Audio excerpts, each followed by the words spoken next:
guys, it's been a really long time since I last made a video. I think it was about 3 months ago. I've been really busy with uni stuff and life gets in the way sometimes. Today I've got a video about my 2013 favourites. I've got 13 favourites for 2013 and they're all beauty favourites. Most of it's actually makeup itself, but I've got some other bits and bobs to go in with there. Okay, I'm going to get straight into it. My first favourite of 2013, they're in no order, like these have just been recurring through the whole year, is the Real Techniques brushes, but in particular this brush, which is the Expert Face brush. This is a little dirty, so I apologise because I've been using it on my foundation, but this is an absolute godsend. If you've got a spare tenner and you're thinking, oh, I want a new foundation brush, I might go get the MAC whatever, or I might go get, I don't know, whatever foundation brush you think's good. Don't bother, get this one. It's £9.99 in Boots, Superdrug, all over really. And the unique thing is the shape about this brush. It's kind of like a tapered, like rounded off brush like this. And yes, it's laden with product because it needs washing, but I found when using this brush it really does make the foundation sink into my skin more and it lasts longer, which I think is really important. So great big thumbs up for the Real Techniques Expert Face brush. The perfume I've been loving this year is the Yves Saint Laurent Manifesto. This is the Elixir formula, which is a little bit stronger. This is very expensive, but it's honestly just so worth it. Look at the bottle, it is beautiful. Absolutely gorgeous. I bought this on a whim, basically when my student finance came in September, and I thought, oh, I just really want a new perfume, and I bought 30ml and I think I got it for £45 because I got £5 off with my Debenhams beauty card points, which I know is super expensive, especially for 30ml. However, it's one of those formulas where you only need like one squirt and that'll be you for the day. Oh, it's just gorgeous. I'm really terrible at like describing perfume, but I would say it's like a musky, citrusy, fresh scent, but it's just so, it's not too grown up, it's not too sort of childish, it's just perfect. Honestly, go smell this because there isn't enough said about this, I don't think, and if you're after a luxury perfume, I think this one is one that you should go consider. So that's the Yves Saint Laurent Manifesto. For blush this year, I've been really into cream blushes and I spent ages trying to find the perfect one. Last year I was loving the Topshop cream blushes in the spotty packaging. Head Over Heels is my favourite shade, that's the coral one. However, I did a beauty box swap with Hannah Hepton, and you can see that video on my channel, and she sent me this little boy, which is the Max Factor Miracle Touch cream blush, and when she sent me this was the only colour that they actually had.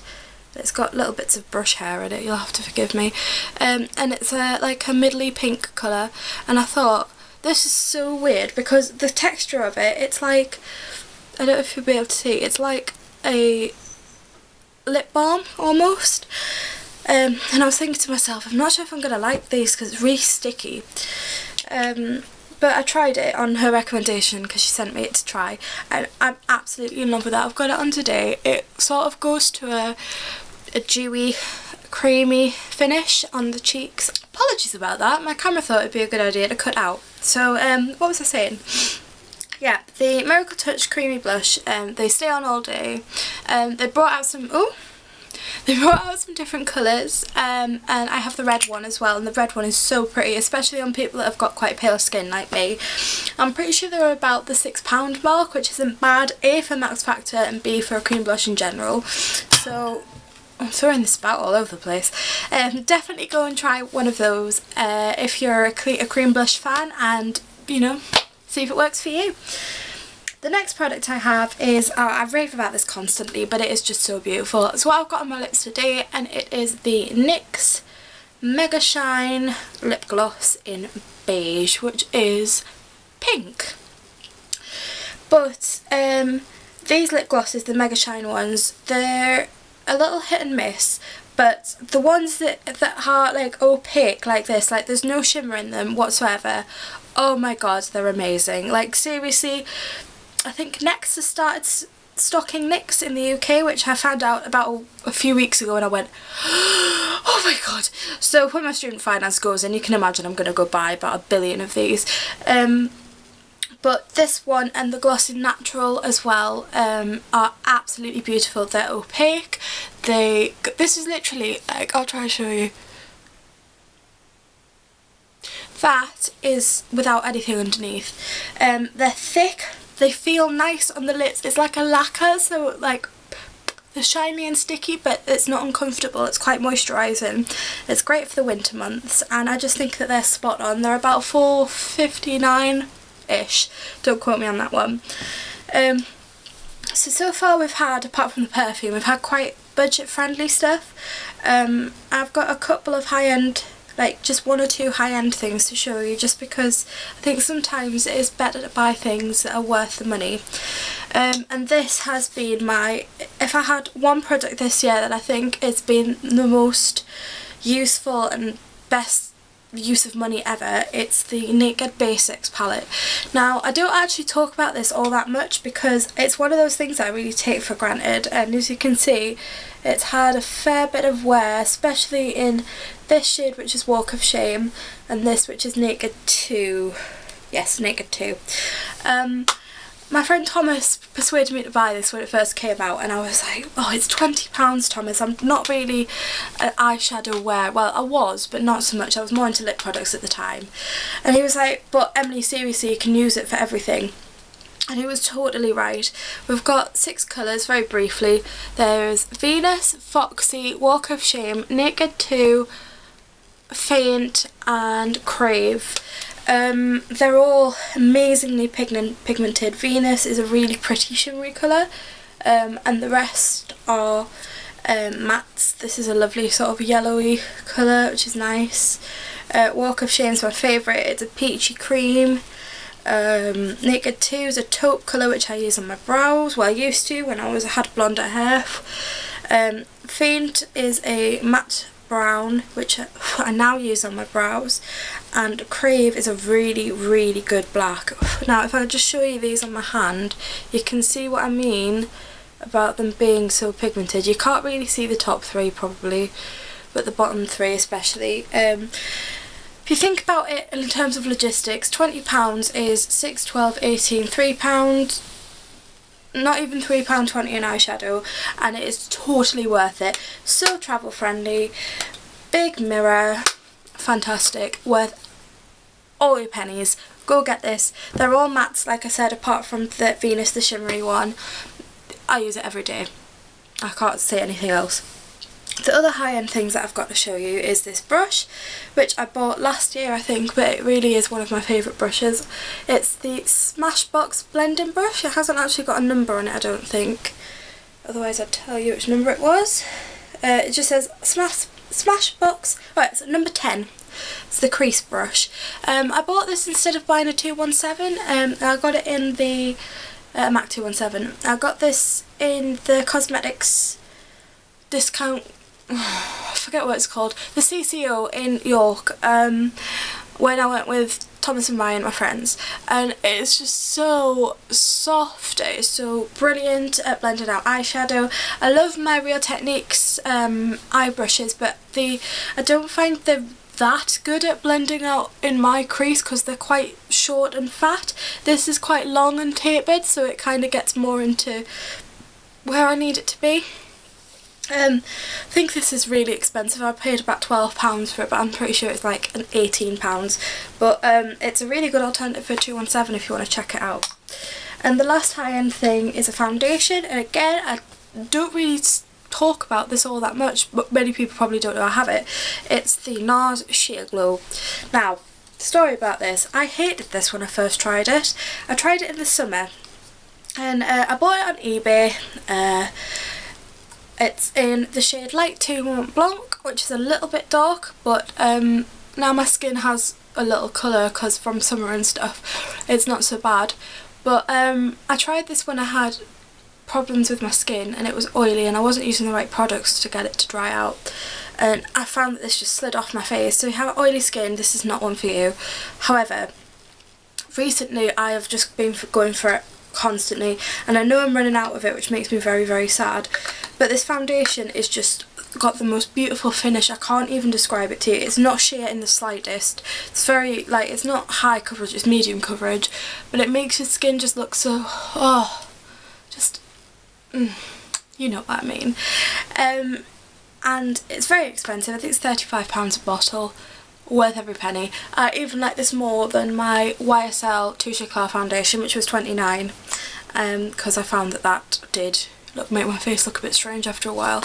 This, worth every penny.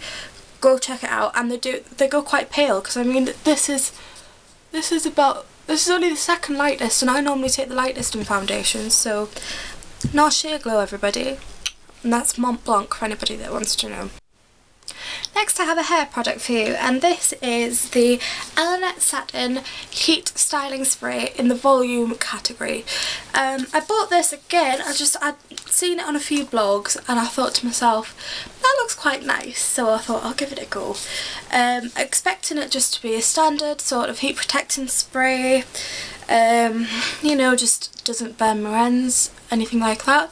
And recently I haven't been using heat on my hair as much, but when I did my hair more, I'll be using it tonight when I do my New Year's stuff.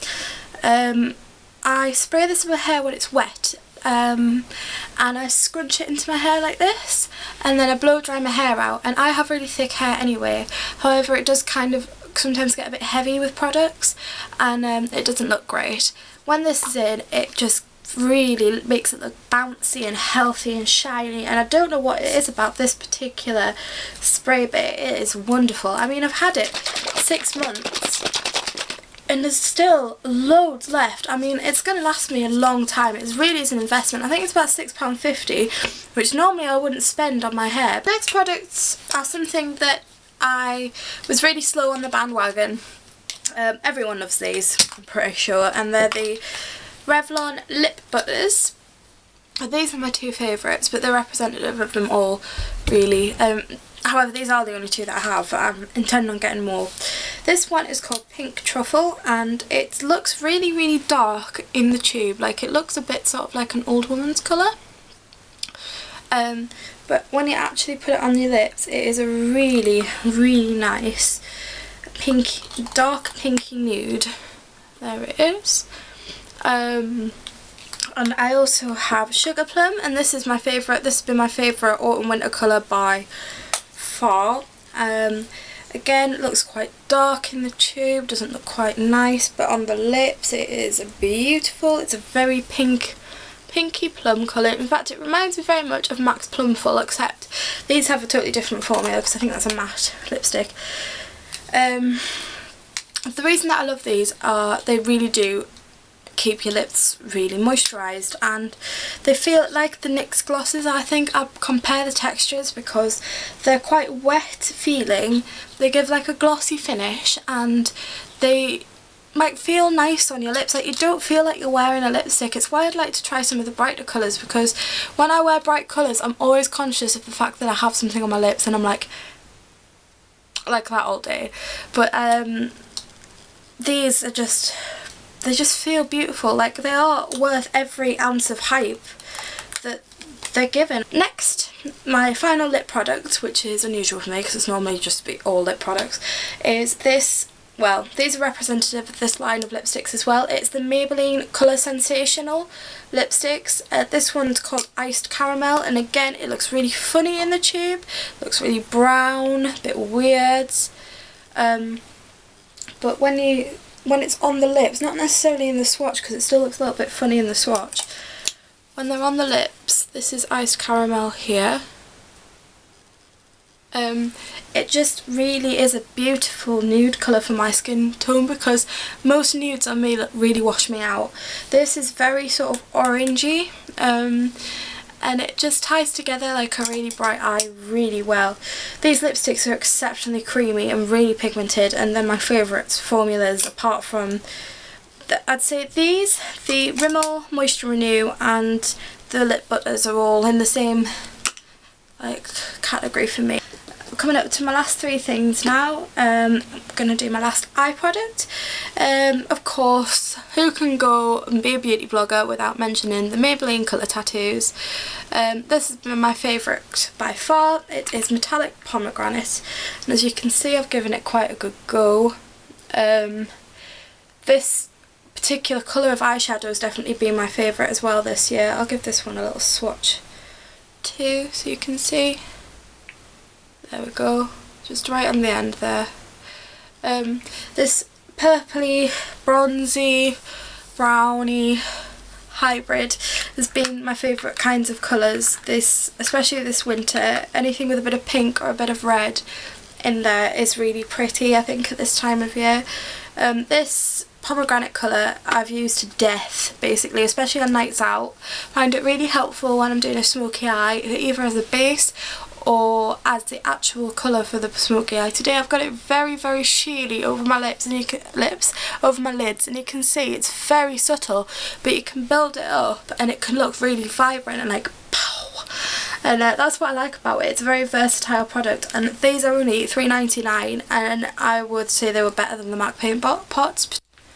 My mascara of the year has definitely been the number 17 Dolled Up mascara.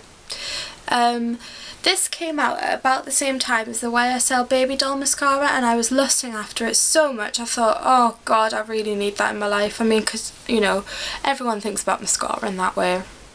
But I noticed that this had a similar wand, and I'd seen quite a few reviews. I shall just try and show you. Quite a few reviews that said this was amazing. So I thought, well, it's it was $4.50. I thought, well, I'll give it a go. I've had this about 4 months now, and I've still, you know, it hasn't dried up yet, which is amazing in itself. And it's amazing. It really lifts my lashes. I've got it on today. It lifts and separates my lashes like nothing I've ever seen before. Because I have really thin, like, strange lashes that just don't do what I want them to do. Ever. So I use it every day. I haven't found one that I like as much, and I've tried loads of different ones. And the final thing is possibly my second favourite after the Naked Basics, the Undress Your Skin foundation from MUA. Now I've got a whole video about this, so I'm not going to go on about it too much. If you go to my top budget foundations under £5 video from a while ago, you'll see that oh, I love it. It is so beautiful. It gives you a natural sort of glow. It makes your skin look alive. It makes you look awake. And the shade's perfect. It's on my face today. And I choose this. Well, the only product I wouldn't choose over this is this, because I think this has an edge. This is very expensive. Choose this over my Revlon, actually, I think.